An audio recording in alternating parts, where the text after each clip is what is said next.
Hi friends, welcome back. Realme Narzo 50 ഇന്ന് ഈ ഫോണിന്റെ ഒരു അൺബോക്സിംഗ് ആൻഡ് ഇനീഷ്യൽ റിവ്യൂ ആണ്. 15,000 താഴെ ഒരു മികച്ച ഫോണായിട്ട് മാറാൻ സാധ്യതയുള്ള ഒരു ഫോൺ തന്നെയാണ് Realme Narzo 50. എന്തൊക്കെയാണ് ഇതിന്റെ കാര്യങ്ങൾ എന്നുള്ളത് വിശദമായിട്ട് തന്നെ നോക്കാം. നേരെ വീഡിയോ.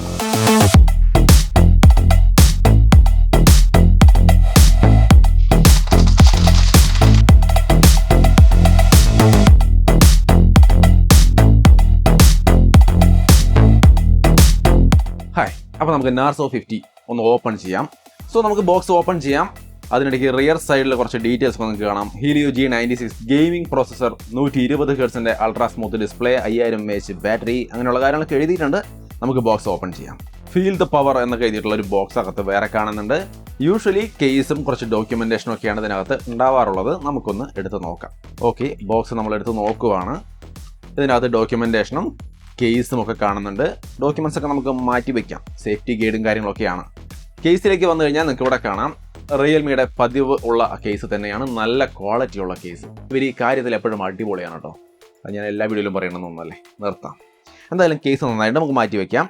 സോ ഇനി അടുത്തതായിട്ട് നമ്മൾ കാണുന്നത് ഫോണാണ്. നിങ്ങൾക്ക് ഇവിടെ കാണാം Narzo 50. നമുക്കിപ്പോൾ അതൊക്കെ പുറത്തേക്ക് എടുക്കാം. ഇതാണ് Narzo 50. എങ്ങനെയുണ്ട് ഫോൺ? റിയർ സൈഡ് പ്ലാസ്റ്റിക് പാനലാണ്. ബട്ട് കാണാൻ എങ്ങനെയുണ്ട്, നിങ്ങൾക്ക് ഇഷ്ടപ്പെടുന്നുണ്ടെന്നുള്ളത് നിങ്ങളാണ് ഡിസൈഡ് ചെയ്യേണ്ടത്. എന്തായാലും കൊള്ളാം, മോശമൊന്നും പറയാനില്ല. ഡീസൻ്റ് ആയൊരു റിയർ ഡിസൈനൊക്കെയാണ്. ക്യാമറ മോഡ്യൂളൊക്കെ അവരുടെ ഇപ്പോഴത്തെ ഒരു മോസ്റ്റ് മോഡേൺ ട്രെൻഡി സ്റ്റൈലിലുള്ള ക്യാമറ മോഡ്യൂൾ തന്നെ കൊടുത്തിട്ടുണ്ട്. സോ നമുക്ക് ഫോണിലേക്ക് വരാം. അതിന് മുമ്പ് ബോക്സിൽ വേറെ എന്തൊക്കെയാണെന്ന് നോക്കിക്കഴിഞ്ഞാൽ അടുത്തായിട്ട് ബോക്സിനകത്ത് 33 വാട്ടിൻ്റെ ഒരു ചാർജറാണ് നമ്മൾ കാണുന്നത്. ഒരു മണിക്കൂർ റേഞ്ചിനുള്ളിൽ നമുക്ക് ഏകദേശം 100% ഫുള്ളായിട്ട് ചാർജ് ചെയ്യാൻ സാധിക്കും. സോ നല്ലൊരു ഫാസ്റ്റ് ചാർജർ. ഇത് കൂടാതെ ഒരു ചാർജിങ് കേബിളുണ്ട്. ടൈപ്പ് സി കേബിളും കാര്യങ്ങളൊക്കെയാണ് ഉൾപ്പെടുന്നത്. സോ അത്രയുമാണ് ബോക്സിനകത്ത് വരുന്ന കണ്ടന്റ്. നമുക്കിതൊക്കെ അങ്ങോട്ട് മാറ്റി വയ്ക്കാം. സോ അപ്പോൾ നമുക്ക് Narzo 50യിലേക്ക് വരാം. ഇതാണ് ഫോൺ. നമുക്കിതിൻ്റെ ഒരു ഓവർവ്യൂ ജസ്റ്റ് ഒന്ന് നോക്കാം. താഴത്തെ സൈഡിൽ speaker grill, type C port, main microphone, 3.5mm headphone jack, right സൈഡിൽ power button, fingerprint sensor integrate ചെയ്ത് വരുന്നു. ലെഫ്റ്റ് സൈഡിൽ വോളിയം ബട്ടണുകൾ, സിം ട്രേയിൽ ട്രിപ്പിൾ കാർഡ് സ്ലോട്ട് സപ്പോർട്ട് ചെയ്യും. 1 TB വരെ നിങ്ങൾക്ക് മെമ്മറി കാർഡ് ഉപയോഗിച്ച് എക്സ്പാൻഡ് ചെയ്യാൻ സാധിക്കും. 2 സിമ്മും മെമ്മറി കാർഡും ഒരേ സമയം ഉപയോഗിക്കാം. ടോപ്പ് സൈഡിൽ പ്രത്യേകിച്ച് ഒന്നും കാണുന്നില്ല. റിയർ സൈഡിൽ ട്രിപ്പിൾ ക്യാമറ സെറ്റപ്പാണ് കാണുന്നത്. 4 ക്യാമറയുള്ള പോലെ അറേഞ്ച് ചെയ്ത് വെച്ചിട്ടുണ്ട്. ബട്ട് 3 ക്യാമറയുള്ള, ഒരെണ്ണം ഫ്ലാഷ് ആണ്. ഫ്രണ്ടിൽ 6.6 ഇഞ്ച് വരുന്ന 120 ഹെർട്സിന്റെ LCD ഡിസ്പ്ലേ ആണ്. 5 ഹോൾ ക്യാമറ സെറ്റപ്പ് ആണ്. 16 മെഗാ പിക്സലാണ് സെൽഫി ക്യാമറ. ഈ ഒരു ഫോണിന്റെ തിക്നെസ്സും വെയിറ്റും ഒക്കെ നോക്കിക്കഴിഞ്ഞാൽ 8.5mm ആണ്. സോ ഓവർ തിക്നെസ് എന്നൊന്നും പറയാനില്ല. ബട്ട് ഭയങ്കര സ്ലിമായ ഫോണൊന്നും പറയാനില്ല. വെയിറ്റ് നോക്കിയാൽ 194 ഗ്രാം ആണ് വരുന്നത്. സോ ലൈറ്റ് വെയിറ്റ് ആയ ഒരു ഫോൺ തന്നെയാണ്. ഓവർ ഹെവി വെയിറ്റ് ഒന്നുമില്ല. വളരെ കംഫർട്ടബിൾ ആയി കയ്യിൽ പിടിക്കാൻ കഴിയുന്ന ഒരു ഡിസൈൻ. സോ അങ്ങനെയാണ് ഇതിന്റെ ഒരു ഡിസൈനും സെറ്റപ്പും ഒക്കെ വരുന്നത്. ഡിസ്പ്ലേ ക്വാളിറ്റി നിങ്ങൾക്ക് ഇവിടെ സ്ക്രീനിൽ കാണാം. ഞാൻ പറഞ്ഞ പോലെ LCD ഡിസ്പ്ലേ ആണ്. 120 ഹെർട്സിൻ്റെയാണ്. നമുക്ക് നല്ല സ്മൂത്ത് ആയ ഓപ്പറേഷൻസ് ഒക്കെ ഇതിനകത്ത് പോസിബിൾ ആണ്. ഡിസ്പ്ലേ ക്വാളിറ്റി ഒക്കെ നിങ്ങൾക്ക് ഇവിടെ കാണാം. ഇതിന്റെ ഡിസ്പ്ലേയുടെ ബ്രൈറ്റ്നസ് ഒക്കെ നോക്കിയാൽ 480 നിറ്റ്സ് ബ്രൈറ്റ്നസ് ആണ്. അതേപോലെ 120 ഹെർട്സിൻ്റെയാണ് റീഫ്രഷ് റേറ്റ് എന്ന് ഞാൻ പറഞ്ഞു. വൈഡ് വൈൻ L1 സർട്ടിഫിക്കേഷൻ ഒക്കെ ഉണ്ട്. സോ ഫുൾ HDയിൽ തന്നെ നിങ്ങൾക്ക് ഒട്ടനവധി പ്ലാറ്റ്ഫോമുകളിൽ നിന്ന് കണ്ടന്റുകൾ സ്ട്രീം ചെയ്ത് കാണാൻ സാധിക്കും. 180 ഹെർട്സിൻ്റെയാണ് ടച്ച് സാമ്പിളിംഗ് റേറ്റ് വരുന്നത്. ഗ്ലാസ് പ്രൊട്ടക്ഷൻ വരുന്നത് ഡ്രാഗൺ ടെയിൽ DT Pro എന്ന് പറയുന്ന ഒരു ഗ്ലാസ് പ്രൊട്ടക്ഷൻ ആണ്. അത് Gorilla Glass 3യേക്കാൾ കുറച്ച് ബെറ്റർ ആണ്. അതേപോലെ Gorilla Glass 4ന്റെ ഏറെക്കുറെ റേഞ്ച് അല്ലെങ്കിൽ 3യേക്കാൾ ബെറ്റർ ആണെന്ന് പറയാം. സ്റ്റീരിയോ സ്പീക്കർ ഒന്നുമില്ല. നോർമൽ മോണോ സ്പീക്കറാണ്. ബോട്ടം ഫയറിംഗ് സ്പീക്കറാണ്. സ്പീക്കറിന്റെ സൗണ്ട് ക്വാളിറ്റി ഒക്കെ ഡീസൻ്റ് ആണ്. വേറെ ഇഷ്യൂസ് ഒന്നുമില്ല. അത്യാവശ്യം ലൗഡാണ്. ഒരു എക്സാമ്പിൾ നമുക്കൊന്ന് കേട്ട് നോക്കാം. ഒരു ചെറിയ sample audio.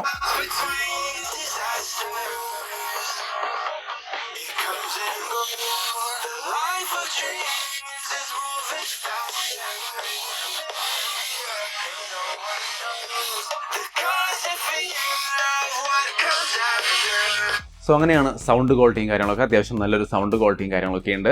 So audio quality അതുപോലെ തന്നെ ഡിസ്പ്ലേ ക്വാളിറ്റിയും കാര്യങ്ങളൊക്കെ മനസ്സിലായല്ലോ. പെർഫോമൻസ് എങ്ങനെയുണ്ടെന്ന് നോക്കിക്കഴിഞ്ഞാൽ MediaTekന്റെ G96 എന്ന് പറയുന്ന ഏറ്റവും പവർഫുള്ളായ, ഈ ഒരു 15,000 താഴെ നോക്കിയാൽ ഏറ്റവും പവർഫുള്ളായ പ്രോസസർ എന്ന് പറയാവുന്ന ആ ഒരു പ്രോസസ്സറാണ്. അതിൻ്റെ ഒരു പെർഫോമൻസ് ഒക്കെ നിങ്ങൾക്ക് ഇവിടെ കാണാം. യാതൊരുവിധ പെർഫോമൻസ് ഇഷ്യൂസും ഇല്ല. അതേപോലെ തന്നെ ഗെയിമിങ്ങിലേക്കൊക്കെ വരുമ്പോൾ അത്യാവശ്യം നന്നായിട്ട് ഗെയിം കളിക്കാനും പറ്റുന്നുണ്ട്. നിങ്ങൾക്ക് ഇവിടെ കാണാം ഗെയിമിംഗ് പെർഫോമൻസ് ഒക്കെ അത്യാവശ്യം നന്നായിട്ടുണ്ട്. ഗൈറോയൊക്കെ വളരെ സ്മൂത്ത് ആണ്. വേറെ ഇഷ്യൂസ് ഒന്നും ഇല്ല. ഇതിന്റെ റാം സ്റ്റോറേജ് ഒക്കെ നോക്കിക്കഴിഞ്ഞാൽ 6GB 128GB വരുന്നുണ്ട്. അതേപോലെ 4GB 128GB വരുന്നുണ്ട്. പിന്നെ 4GB 64GB സ്റ്റോറേജും വരുന്നുണ്ട്. ഈ സ്റ്റോറേജിന്റെ ഒക്കെ ഒപ്പം തന്നെ നമുക്ക് വേണമെങ്കിൽ ഇവരുടെ ഡൈനാമിക് റാം എക്സ്പാൻഷൻ ടെക്നോളജിയിലുള്ള ആ ഒരു 2GB റാം അല്ലെങ്കിൽ 3GB അല്ലെങ്കിൽ 5GB ഇങ്ങനെ ഏതെങ്കിലും ഒരു അളവിലുള്ള റാം നിങ്ങൾക്ക് സ്റ്റോറേജ് ചെയ്ത് ഇങ്ങോട്ട് ആഡ് ചെയ്യാൻ പറ്റും. നിങ്ങൾക്ക് ഇവിടെ കാണാം അതിന്റെ ഓപ്ഷനൊക്കെ. ഇതിൻ്റെ സ്റ്റോറേജ് ടൈപ്പ് ഒക്കെ നോക്കിക്കഴിഞ്ഞാൽ UFS 2.1 തന്നെയാണ് വരുന്നത്. ഇനി BGMIയുടെയൊക്കെ ഗ്രാഫിക്സ് സെറ്റിംഗ്സ് എങ്ങനെയാണെന്ന് നോക്കിക്കഴിഞ്ഞാൽ സ്മൂത്ത് അൾട്ര വരെ നമുക്ക് ഇതിനകത്ത് കളിക്കാം. അതേപോലെ ബാലൻസ്ഡ് അൾട്രയും അവൈലബിൾ ആണ്. HD ഹൈ വരെയാണ് അവൈലബിൾ. പിന്നീട് അങ്ങോട്ട് HDR ഒന്നും അവൈലബിൾ അല്ല. ബട്ട് സ്മൂത്ത് അൾട്രയിൽ നമുക്ക് കളിക്കാൻ സാധിക്കുന്നുണ്ട്. നിങ്ങൾ ഈ കാണുന്ന പോലെ നൈസായിട്ട് കളിക്കാം.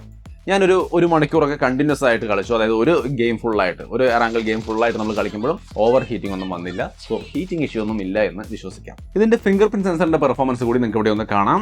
വളരെ ഫാസ്റ്റ് ആണ്, വേറെ ഇഷ്യൂസ് ഒന്നുമില്ല. ഫേസ് അൺലോക്കും സഫീഷ്യൻ്റായ രീതിയിൽ ഫാസ്റ്റായിട്ട് തന്നെ വർക്ക് ചെയ്യുന്നുണ്ട്. ഇതിൻ്റെ ക്യാമറ ക്വാളിറ്റി എങ്ങനെയാണെന്നുള്ളത് നമുക്കിനി കണ്ടു നോക്കാം. കുറച്ച് സെൽഫി ക്യാമറ ഇമേജുകൾ കാണാം. എങ്ങനെയുണ്ട് ഈ ഇമേജുകൾ? നിങ്ങൾക്ക് ഇഷ്ടപ്പെടുന്നുണ്ടോ? പോർട്രേറ്റ് ഇമേജ് ആണെങ്കിലും നോർമൽ ഇമേജ് ആണെങ്കിലും അത്യാവശ്യം നല്ല ക്വാളിറ്റി ഉണ്ടെന്നാണ് ഞാൻ വിചാരിക്കുന്നത്. നിങ്ങൾക്കിത് ഇഷ്ടപ്പെടുന്നുണ്ടോ എന്നുള്ളത് നിങ്ങളാണ് ഡിസൈഡ് ചെയ്യേണ്ടത്. കുറച്ച് വീഡിയോ സാമ്പിളുകൾ കൂടി കാണാം. അതിൻ്റെ ഒപ്പം തന്നെ അതിൻ്റെ ഓഡിയോ ക്വാളിറ്റിയും കേട്ട് മനസ്സിലായിക്കോളും. ഇത് ഇതിൻ്റെ സെൽഫി ക്യാമറയുടെ ഒരു വീഡിയോ ക്വാളിറ്റിയാണ്. അത്യാവശ്യം നല്ല ലൈറ്റൊക്കെയുള്ള ഒരു മോർണിംഗ് ടൈമാണ്. ഈ ഒരു ടൈമിലെ വീഡിയോ ക്വാളിറ്റി ഏകദേശം ഇതുപോലെയാണ് ഇരിക്കുക സെൽഫി ക്യാമറയുടെ. ഇതാണ് ഇതിൻ്റെ മെയിൻ ക്യാമറയുടെ ഒരു വീഡിയോ ക്വാളിറ്റി. അത്യാവശ്യം നല്ല ലൈറ്റൊക്കെ ഉണ്ടെങ്കിൽ ഈ രീതിയിലുള്ള ഒരു വീഡിയോ ക്വാളിറ്റിയാണ് ഇതിൻ്റെ ക്യാമറ തരിക. ഇനി കുറച്ച് ആർട്ടിഫിഷ്യൽ ലൈറ്റും കണ്ടീഷണൽ ഇമേജുകളും ചെറിയ വീഡിയോ സാമ്പിളുകളൊക്കെ ഇവിടെ കാണാം. ഓവറോൾ ഈ രീതിയിലുള്ള റിസൾട്ടാണ് ഇതിൻ്റെ ക്യാമറ തരുന്നത്. നിങ്ങൾക്കിത് മതിയോ എന്നുള്ളത് നിങ്ങളാണ് ഡിസൈഡ് ചെയ്യേണ്ടത്. എന്തായാലും ഈ പ്രൈസ് റേഞ്ചിൽ ഈ ഒരു ക്യാമറ ക്വാളിറ്റി കുഴപ്പമില്ലെന്ന് തോന്നുന്നു. 50 MP മെയിൻ ക്യാമറയോടൊപ്പം 2 MP മാക്രോ ലെൻസും ഒരു ബ്ലാക്ക് ആൻഡ് വൈറ്റ് ലെൻസുമാണ് വരുന്നത്. ബ്ലാക്ക് ആൻഡ് വൈറ്റ് ലെൻസൊക്കെ എന്തിനാണെന്ന് എന്നോട് ചോദിക്കരുത്. ഇരിക്കട്ടെ, എന്തായാലും ഒരു വഴിക്ക് പോകുന്നതല്ലേ എന്ന് കരുതി വെച്ചതാണെന്ന് തോന്നുന്നു. വീഡിയോ റെസൊല്യൂഷൻ നോക്കിയാൽ ഫുൾ HD വരെയാണ്. 4K പോലുള്ള കാര്യങ്ങളൊന്നും ഇതിനകത്ത് വരുന്നില്ല. ഫുൾ HD ആണ്. ഫുൾ HD 30 frames/second ആണ് മാക്സിമം. ക്യാമറ ടു API പോലുള്ള സംഭവങ്ങളൊക്കെ ലെവൽ 3 തന്നെയുണ്ട്. സോ നിങ്ങൾക്ക് വേണമെങ്കിൽ തേർഡ് പാർട്ടി ആപ്ലിക്കേഷനൊക്കെ ഉപയോഗിച്ച് കുറച്ചുകൂടി നെക്സ്റ്റ് ലെവലിൽ ക്യാമറ ഉപയോഗിച്ച് നല്ല ഫോട്ടോസൊക്കെ എടുക്കാൻ ശ്രമിക്കാം. ഈ ഫോൺ 2 കളറിലാണ് വരുന്നത്. ഒന്ന് സ്പീഡ് ബ്ലാക്കും മറ്റൊന്ന് സ്പീഡ് ബ്ലൂവും. ഭയങ്കര സ്പീഡാണ് ഫോണിന്, അതുകൊണ്ട് അവരങ്ങനെ പേരിട്ടിരിക്കുന്നതെന്നാണ് എനിക്ക് മനസ്സിലായത്. നല്ല സ്പീഡ്, അത്യാവശ്യം കുഴപ്പമൊന്നുമില്ല കേട്ടോ. നല്ല സ്പീഡൊക്കെ ഉണ്ട്, നല്ല സ്മൂത്തൊക്കെയാണ്. പേരും അങ്ങനെ തന്നെയാണ് കൊടുത്തിരിക്കുന്നത്. ഇനി കോളിൻ്റെ ക്വാളിറ്റി എങ്ങനെയാണെന്ന് ചോദിച്ചു കഴിഞ്ഞാൽ അത്യാവശ്യം കുഴപ്പമില്ലാത്ത നല്ല രീതിയിലുള്ള ഒരു കോൾ ക്വാളിറ്റി ഒക്കെ ഉണ്ട്. അതേപോലെ തന്നെ നമുക്ക് വൈഫൈ കോളിംഗ് പോലുള്ള കാര്യങ്ങളൊക്കെ വരുന്നുണ്ട്. സോ അത്തരത്തിലുള്ള കാര്യങ്ങളൊക്കെ ഇതിനകത്ത് ഓക്കെയാണ്. OTG സപ്പോർട്ടും കാര്യങ്ങളുണ്ട്. വേണമെങ്കിൽ നിങ്ങൾക്ക് എക്സ്ട്രാ ഒരു പെൻ ഡ്രൈവ് ഒക്കെ ഇതിലേക്ക് ഈസി ആയിട്ട് കണക്ട് ചെയ്യാം. സെറ്റിംഗ്സിൽ OTG എന്നുള്ളത് ഓൺ ചെയ്യണം, അല്ലാതെ കണക്ട് ചെയ്താൽ OTG വർക്ക് ചെയ്യില്ല. സോ ഓൺ ചെയ്തതിന് ശേഷം കണക്ട് ചെയ്യാം. സോ ഈസി ആയിട്ട് നമുക്ക് സ്റ്റോറേജ് ഒക്കെ കണക്ട് ചെയ്ത് ഉപയോഗിക്കാം. ഇതിൻ്റെ സാർ വാല്യൂ നോക്കി കഴിഞ്ഞാൽ ഹെഡ് സാർ വാല്യൂ 1.184 ആണ് വരുന്നത്. ബോഡി സാർ വാല്യൂ 0.824 ആണ് വരുന്നത്. ഇനി ഇതിൻ്റെ ബാറ്ററി നോക്കിയാൽ 5000 mAh ബാറ്ററിയാണ് വരുന്നത്. ഒരു ദിവസമൊക്കെ സുഖമായിട്ടുള്ള ഒരു ബാറ്ററി ലൈഫ് കിട്ടും, ഒരു പ്രശ്നവുമില്ല. 33 വാട്ടിൻ്റെ ഫാസ്റ്റ് ചാർജറാണ് വരുന്നത്. 100% 70 മിനിറ്റ് ആണ്. 0 തൊട്ട് 100 ആവാൻ 70 മിനിറ്റ് എടുക്കുമെന്നാണ് കമ്പനി പറയുന്നത്. ചാർജിങ്ങിലൊന്നും ഇഷ്യൂ ഇല്ല. നല്ല ഡീസൻ്റ് ആയ ഒരു ഫാസ്റ്റ് ചാർജറാണ്. സോ ടോട്ടലി ഒരു നല്ല മിഡ് റേഞ്ച് ഫോണായിട്ടുണ്ട്. ഈ ഫോണിൻ്റെ സ്പെക്കും കാര്യങ്ങളും ഇപ്പോഴും നമുക്ക് ഇത്രയും ക്ലിയർ ആയിട്ട് അറിയാമെങ്കിലും പ്രൈസ് നമുക്ക് ഇപ്പോഴേക്കും അറിയില്ല. പ്രൈസ് ഞാൻ ഡിസ്ക്രിപ്ഷനിൽ കൊടുക്കാം. അതുകൂടി നോക്കിയിട്ട് ഇതെങ്ങനെയുണ്ട്, നിങ്ങളുടെ അഭിപ്രായത്തിൽ ഒരു നല്ല ഫോണായിട്ടുണ്ടോ, പ്രൈസിംഗ് ഒക്കെ നന്നായിട്ടുണ്ടോ, നിങ്ങളുടെ അഭിപ്രായങ്ങൾ തീർച്ചയായിട്ടും കമൻറ്റായിട്ട് ഷെയർ ചെയ്യും. വീഡിയോ ഇഷ്ടപ്പെട്ടാൽ ലൈക്ക് ചെയ്യുക, ഷെയർ ചെയ്യുക. വീണ്ടും ഒരു വീഡിയോ ആയിട്ട് കണ്ടുമുട്ടാം.